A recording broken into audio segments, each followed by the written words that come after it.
किसी कब्रिस्तान में जहां लोगों का ज़्यादा आना जाना नहीं होता, वहां जिंदगी और मौत एक अजीब खेल खेलती है।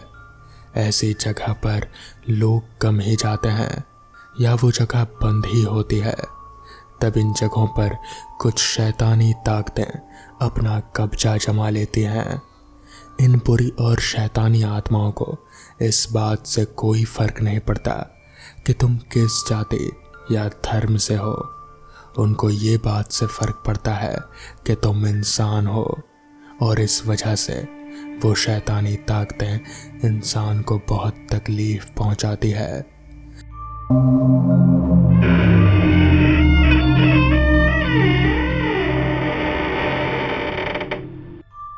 ये बात उस वक्त की है जब मुझे और मेरे दोस्त को इन सारी बातों पर बहुत ही रोमांच आता था। इन कहानियों को सुनने में बड़ा मज़ा आता था। तो इस सिलसिले में मेरे दोस्त ने मुझे मिलने के लिए बुलाया। तो मैंने कहा, तेरे घर पर आऊँ या बाहर मिलना है? तो उसने कहा, बाहर मिलते हैं, तुझे एक इंसान से मिलवाऊंगा। उसके ये कहते ही मुझे पता लग गया कि मुझे कोई कहानी सुनने को मिलेगी। उसने घर के पास एक छोटे से ढाबे पर बुलाया। मैं वहाँ गया तो वहाँ मेरा वो पहले से ही इंतज़ार कर रहा था। वहाँ बैठकर हमने चाय और पराठे का ऑर्डर दिया, और फिर एक इंसान और आया जिसके बारे में दोस्त ने कहा था। वो भी आकर हमारे पास बैठ गया। उसका नाम मनोज था। वो हमसे उम्र में काफ़ी बड़ा था। मनोज उत्तराखंड के हल्द्वानी शहर का रहने वाला था। उसको देख मैं थोड़ा हिल सा गया। मैंने देखा कि उसकी आंखें और कैसे कानों की तरफ से जैसे उसके कान जलकर चिपक गए हैं। वो देखने में थोड़ा अजीब सा लग रहा था, लेकिन मैंने पूछा नहीं कि ऐसा क्यों है। क्या पता उसे बचपन से कोई बीमारी हो। एक ख्याल ये भी आया कि क्या पता उसके साथ बचपन में ही कुछ हुआ हो। मनोज के बारे में दोस्त ने बताया कि वो नौकरी के लिए हल्द्वानी से यहाँ आया था। कई जगहों पर कोशिश करने के बाद भी कहीं बात नहीं बनी। तो मनोज ने नौकरी के बारे में अपने किसी रिश्तेदार से बात करी। तो उन्होंने कहा, तू तो हट्टा कट्टा है, कहीं चौकीदारी ही कर ले जब तक कि कहीं कोई अच्छी नौकरी नहीं लगती। मनोज ने बताया कि ये बात तब की है जब मनोज 25-26 साल का रहा होगा। फिर उसने इसके बाद 2 जगह और कोशिश की, और फिर एक जगह बात बनी। उस इलाके में एक नाला था जिसकी वजह से हवा में नमी, बदबू और ठंडक थी। वो उस इलाके में रात को साइकिल पर निकलता। उसके पास एक डंडा होता था जिससे पीछे साइकिल पर फंसा कर रखता था। गले में एक सीटी थी जिसे बीच बीच में बजाता था ताकि लोगों को पता रहे कि आराम से सो सकते हैं, बाहर चौकीदार घूम रहा है। उसके पास एक टॉर्च भी था क्योंकि कोई कोई जगह पर अंधेरा बहुत ज़्यादा था।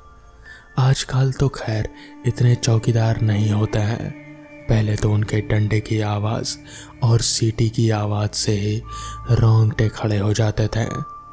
मनोज ने बताया कि वो दिन में आराम करके रात को करीब 11 बजे तक निकल जाया करता था।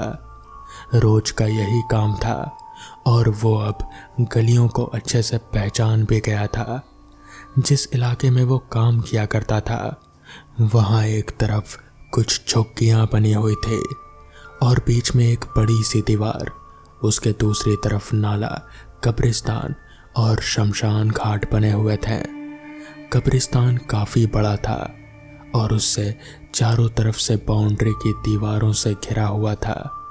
मनोज ने बताया कि जब मुझे यहाँ नौकरी मिली थी तो किसी ने भी मुझे उस कब्रिस्तान के बारे में कुछ नहीं बताया था। फिर एक दिन जब मैं उस कब्रिस्तान के सामने से गुजर रहा था तब मैंने देखा कि कोई किसी चीज़ को खा रहा है। जब मैं उसके पास गया तो उस चीज़ ने मेरे ऊपर कुछ फेंका और मुझे होश अस्पताल में आया, जहां मुझे पता चला कि मैं 2 साल से बेहोश था। और जब मैंने अपनी शक्ल आईने में देखी तो मैंने देखा कि मेरी आंखें जली हुई है और मेरे कान की तरफ चिपकी हुई थी। मगर वो चीज़ क्या थी जो खा रहे थे? मेरा मानना है कि शायद वो ज़मीन से लाश निकाल कर खा रहे थे। हालांकि अंधेरा काफ़ी था, इसलिए मैं ठीक से देख नहीं पाया, मगर जहाँ तक मुझे आइडिया है ऐसा ही कुछ हो रहा था। और वो शक्ल मैं अपने जीते जी कभी नहीं भूल सकता। वो शक्ल बहुत ही ज़्यादा डरावनी थी। वो जो कोई भी था वो इंसान नहीं था। तो दोस्तों, ये थी आज की पहली कहानी। तो चलिए बढ़ते हैं आज की दूसरी कहानी की ओर। हर तरह से आधुनिकता का चोला ओढ़े कर्णपुर एक महानगर है। इसके रिहायशी इलाके सिविल लाइंस में चारों तरफ इमारतों से घिरे हुए हैं। अंग्रेजों का एक कब्रिस्तान है जो गोरा कब्रिस्तान के नाम से भी जाना जाता है। इसके एक तरफ शहर का बड़ा कॉलेज और उसका हॉस्टल, एक तरफ पुलिस लाइन और जेल, एक तरफ जिले का कोर्ट भी, और पीछे गंगा घाट है।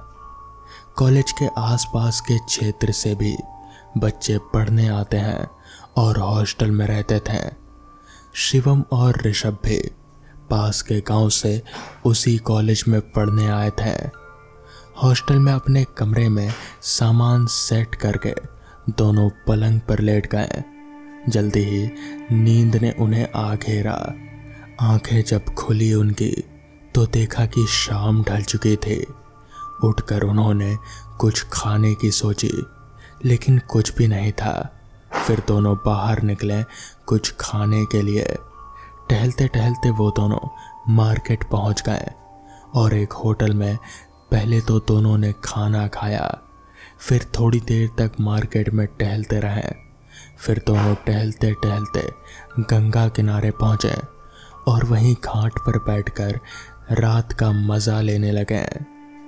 रात जब और गहराने लगी तो दोनों वापस हॉस्टल की तरफ लौटने लगे। पुलिस लाइन से आगे बढ़ते हुए कब्रिस्तान पार कर वो लोग हॉस्टल आ गए।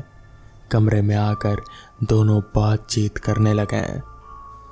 यार, कितनी अच्छी और बड़ी मार्केट है यहाँ, शिवम बोला। हाँ यार, एक से एक दुकान है और एक से एक बढ़कर होटल भी है। खाना भी अच्छा था और सस्ता भी, ऋषभ बोला। हाँ यार, गंगा किनारे तो मज़ा ही आ गया। ठंडी हवा के साथ बहता पानी, खोया हुआ सा शिवम बोला। शिवम, तुमने देखा कि ये हमारे हॉस्टल के बगल में 4 दीवारी में कुछ है, लेकिन दीवार बड़ी ऊंची है, दिखा नहीं। शायद कोई पार्क है, ऋषभ बोला। हो सकता है, कल देखेंगे क्लास खत्म होने के बाद, शिवम ने कहा।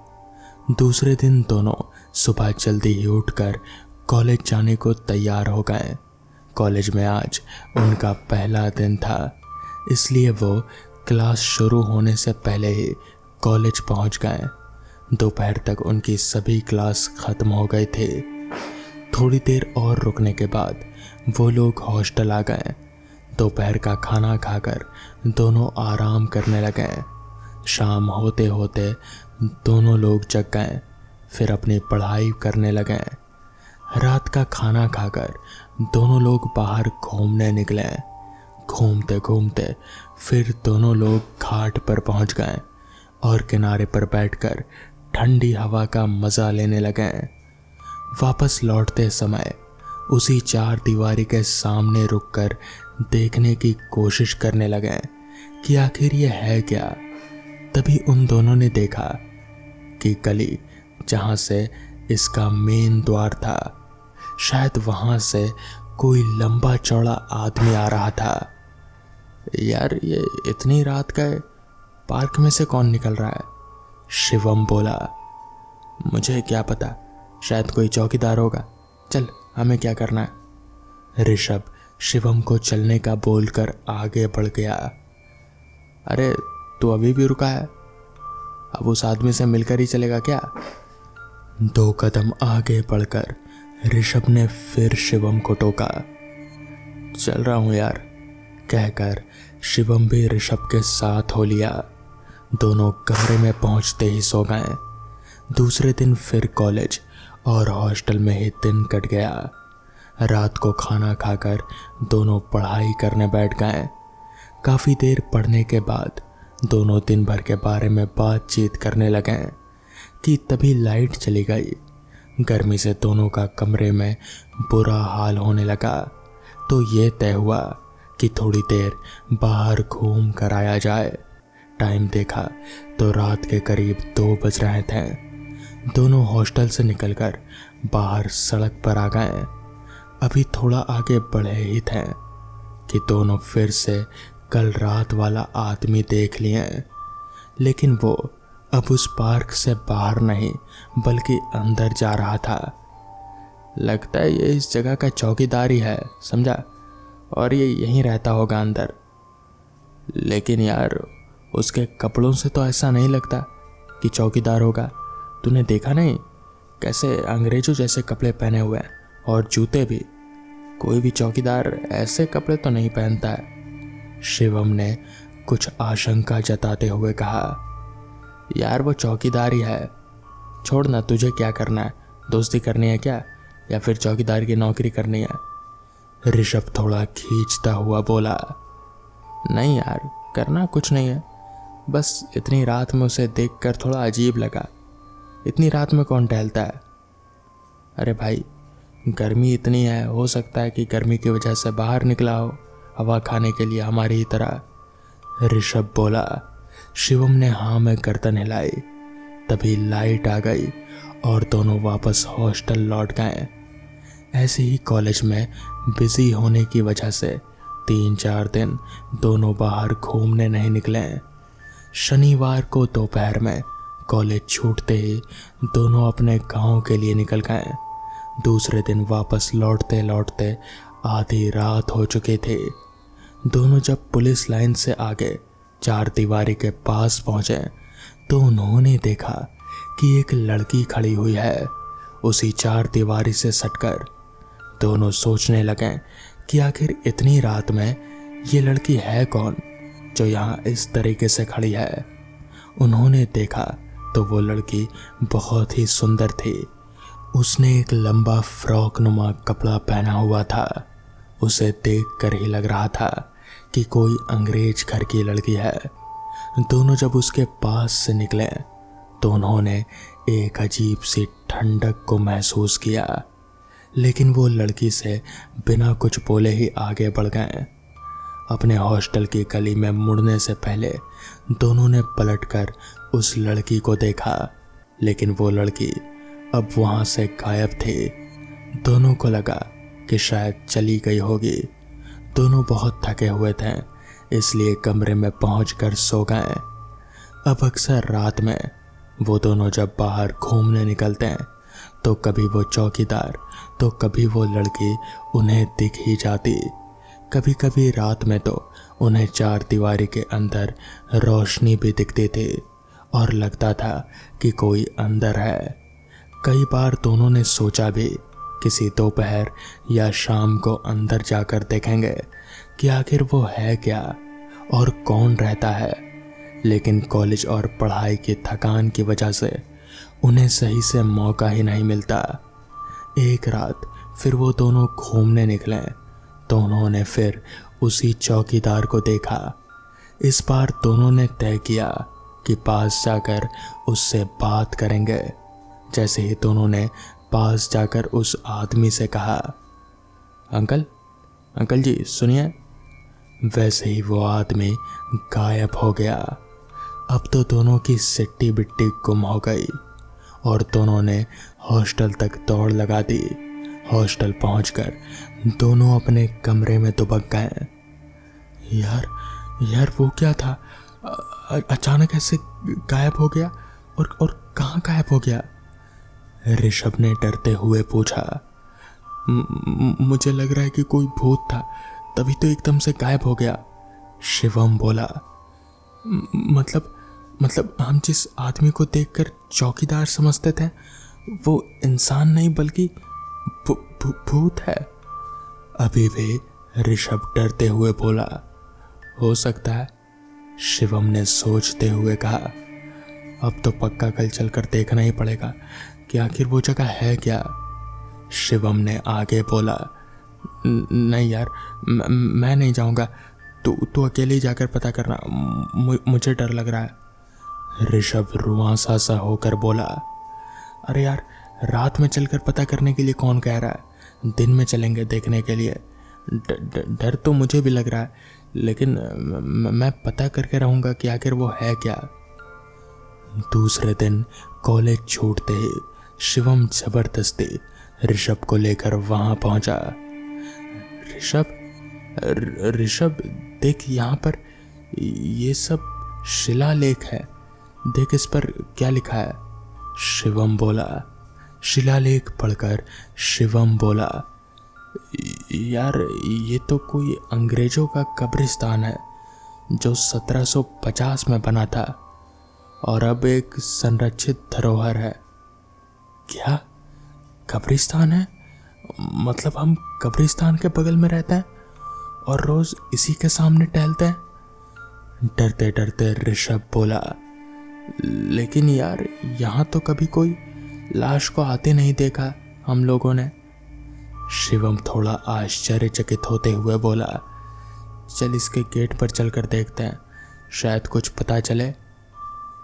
शिवम ऋषभ को खींचते हुए बोला। दोनों कब्रिस्तान के गेट पर पहुंचे तो उन्होंने देखा कि गेट पर भी एक बोर्ड लगा था जिस पर कब्रिस्तान खुलने का समय लिखा हुआ था, सुबह 10 से शाम 4 बजे।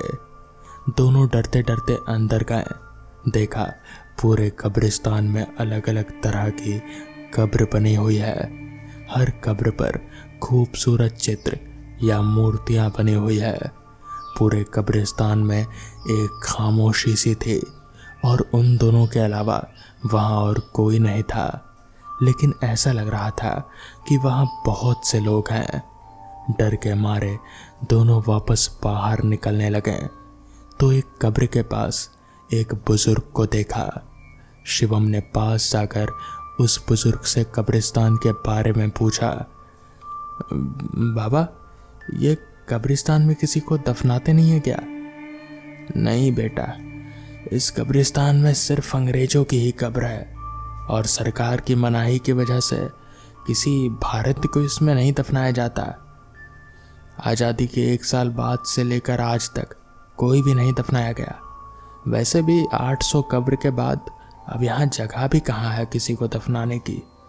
इसी वजह से इसे सरकार ने अपनी धरोहर के रूप में शामिल कर लिया है और जो भी टूरिस्ट आते हैं उनके लिए ये खुला रहता है। उस बुजुर्ग ने बताया। बाबा, क्या यहाँ भूत प्रेत भी रहते हैं? हमने रात में कई बार सूट बूट पहने एक आदमी को देखा जो अंग्रेज सा दिखता है, और कई बार तो एक अंग्रेज लड़की को भी देखा है इसी चारदीवारी के आसपास। कई बार इस कब्रिस्तान के अंदर से रोशनी भी आते देखा है, लगता है जैसे कोई अंदर रहता है। शिवम ने कहा। बाबा, कल जब हमने उस अंग्रेज से दिखने वाले आदमी को अंकल कहकर पुकारा तो वो गायब हो गया। ऋषभ अपनी बड़ी बड़ी आंखें कर कर बोला। बेटा, मैं यहाँ रहता तो हूँ, लेकिन मैंने खुद तो कभी नहीं देखा। लेकिन कुछ दिन कभी कभी कब्रिस्तान के अंदर से बहुत लोगों के होने का एहसास होता है मुझे। यहाँ आसपास के रहने वाले लोगों ने कई बार कब्रिस्तान के अंदर आत्माओं को देखने की बात कही है और बताया है कि रात में एक अंग्रेज लड़की बस यहीं कब्रिस्तान के आसपास ही दिखती है और अक्सर रात के 2 बजे के आसपास वो अंग्रेज दिखती है और उसे टोके जाने पर जैसे गायब हो जाती है। वो आदमी भी ऐसा ही करता है, लेकिन किसी का कभी कोई वो लोग नुकसान नहीं करते हैं। वो एक अंग्रेज गवर्नर की आत्मा है जिसको आज़ादी के संग्राम में क्रांतिकारियों ने मार डाला था। उस बुजुर्ग ने बताया। ऐसा कैसे हो सकता है बाबा कि आपने कभी उस अंग्रेज लड़की और उस अंग्रेज आदमी को नहीं देखा? शिवम आश्चर्य से बोला। जबकि आप तो यहीं रहते हैं। वो इसलिए बेटा कि मैं बस दिन भर में ही यहीं रहता हूँ और रात को यहाँ सो जाता हूँ। कहते हुए उस बुजुर्ग ने बगल वाली कब्र की तरफ इशारा किया और उन दोनों ने जब कब्र को देखा तो दोनों डरकर बुजुर्ग की तरफ मुड़े, लेकिन वहाँ वो अब था ही नहीं। दोनों वहाँ से सिर पर पैर रखकर भागे। वो कब्र लेफ्टिनेंट कर्नल स्टीफन की थी और उस कब्र पर उसी बुजुर्ग की मूर्ति बनी हुई थी जो ऋषभ और शिवम से बात कर रहा था। उसकी मृत्यु सन 1750 में लिखी हुई थी। वो कब्र उसी के नाम और उसकी मृत्यु के बाद ही बनी थी और पहली कब्र भी उस कब्रिस्तान में उसी की थी। तो दोस्तों, ये थी आज की कहानियाँ। अगर आपको ये कहानियाँ पसंद आई हो तो वीडियो को लाइक और चैनल को सब्सक्राइब करना ना भूलें। तो मैं आपका दोस्त आर्यन जल्द ही मिलूँगा आपसे ऐसी ही नई कहानियों के साथ। तब तक के लिए अपना ख्याल रखें।